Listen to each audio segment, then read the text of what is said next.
La générosité des saints, comme François d'Assise ou Antoine de Padoue, impressionne beaucoup notre ami Carlo, qui essaie de les imiter. Il profite des occasions qui s'offrent à lui pour exercer cette charité. Un jour, par exemple, en promenant son chien, il rencontre un mendiant endormi. Il rentre alors à la maison et demande à sa grand-mère de préparer de quoi manger pour le pauvre. Puis il retourne déposer la nourriture à côté de l'homme endormi et laisse 1 euro de son argent de poche afin qu'il le trouve à son réveil. Les mendiants qui l'ont connu témoignent de la délicatesse de sa générosité. J'ai connu Carlo Acutis que je voyais toujours à la messe de semaine. Comme j'étais sans travail, je demandais l'aumône à la sortie de l'église Sainte-Marie Secrète. Je me souviens de Carlo. Il m'est resté et me restera toujours dans le cœur pour sa gentillesse, sa bonté et sa bonne éducation. Régulièrement, il me donnait un peu d'argent qui, je pense, venait de son argent de poche. Un autre confirme. Carlo me donnait souvent de son argent de poche en s'arrêtant pour parler avec moi et me réconforter. Quand mon amie Joséphine, que j'avais connue dans un refuge public, est tombée malade, il a été le seul à se préoccuper de son sort. Avec sa maman, ils ont obtenu une place pour elle à l'hôpital des Fate Bene Fratelli, où ils l'ont soignée pendant 40 jours. Carlo exerce aussi la charité à l'école, où il est toujours prêt à aider ceux qui sont en difficulté pour leurs études, ou bien ceux qui sont pris à partie par les autres élèves.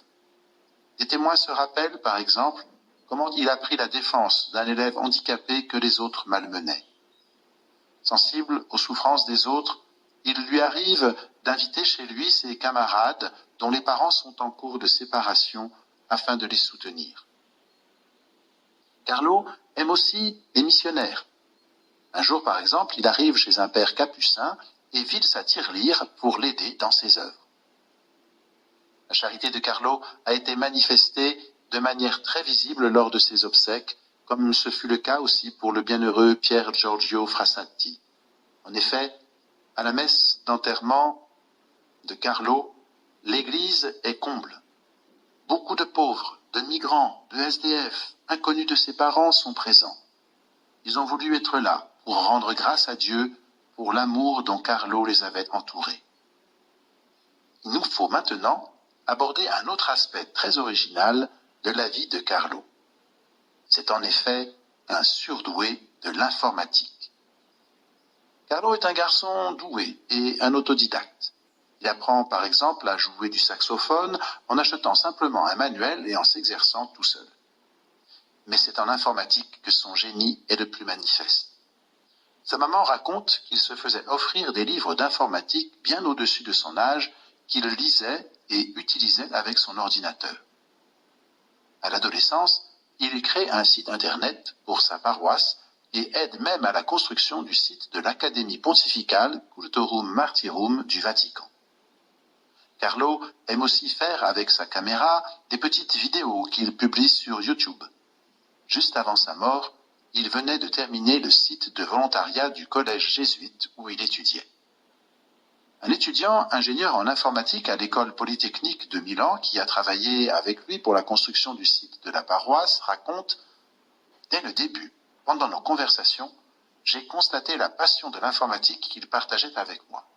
Son talent était impressionnant pour son âge. » Un informaticien chevronné, auteur de livres sur le sujet, témoigne également « Carlo Acutis était un enfant qui avait de telles capacités de programmation informatique que j'en suis resté perplexe. Je me demandais comment un garçon de son âge pouvait parler d'ordinateur avec une capacité semblable à la mienne. »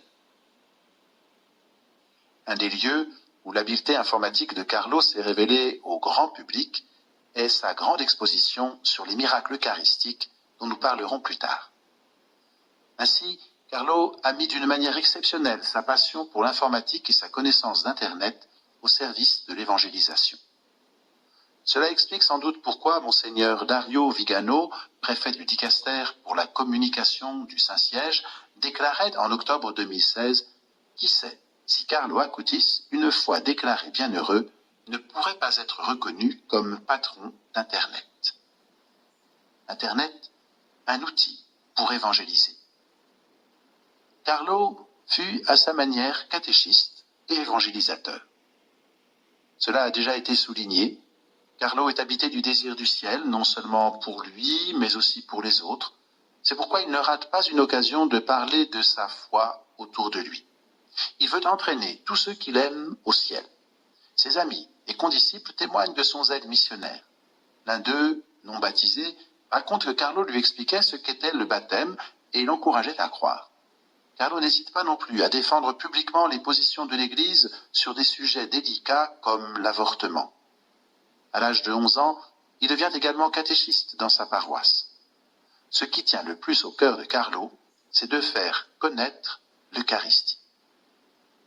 Par exemple, il réalise une vidéo amateur de 6 minutes, intitulée « Pour comprendre la transsubstantiation ». Et puis, il va réaliser cette exposition sur les miracles eucharistiques. Carlo était catéchiste à la paroisse, et il avait réalisé que beaucoup d'enfants qui se préparaient à la communion ne seraient pas des pratiquants réguliers plus tard. Alors il s'est posé la question, comment puis-je faire comprendre l'importance de la messe aux gens? Et c'est ainsi que lui est venue l'idée de faire cette exposition sur les miracles eucharistiques. Selon lui, c'était un excellent moyen de faire comprendre que dans l'Eucharistie, c'est réellement le corps et le sang de notre Seigneur, que c'est vraiment lui qui vient à nous dans ce sacrement. Il voulait que les gens réalisent l'immense cadeau que Dieu nous fait en se donnant à nous dans l'Eucharistie. Alors il s'est mis au travail avec les livres dont il disposait, avec les recherches sur Internet qui à l'époque n'étaient pas développées comme aujourd'hui. Évidemment, dit sa maman, je l'aidais. Je donnais la permission d'acheter tel ou tel livre dont il avait besoin. Il a utilisé pas mal de livres en français. Heureusement qu'il connaissait les langues. Il a passé tout l'été à faire des fiches, à écrire des textes, à préparer des panneaux, à traiter les images qu'il avait récupérées pour améliorer leur qualité. Il nous a aussi demandé de l'emmener dans certains sanctuaires pour prendre des photos, car souvent la documentation photographique était introuvable. Il est aussi allé à la bibliothèque de l'Université catholique faire des recherches. Tout cela lui a pris des mois de travail. Aujourd'hui, cette exposition est connue dans le monde entier. Elle a été traduite en de nombreuses langues et circule encore sur tous les continents. N'hésitez pas à vous rendre sur le site internet qui présente l'exposition des miracles eucharistiques réalisée par Carlo Acutis.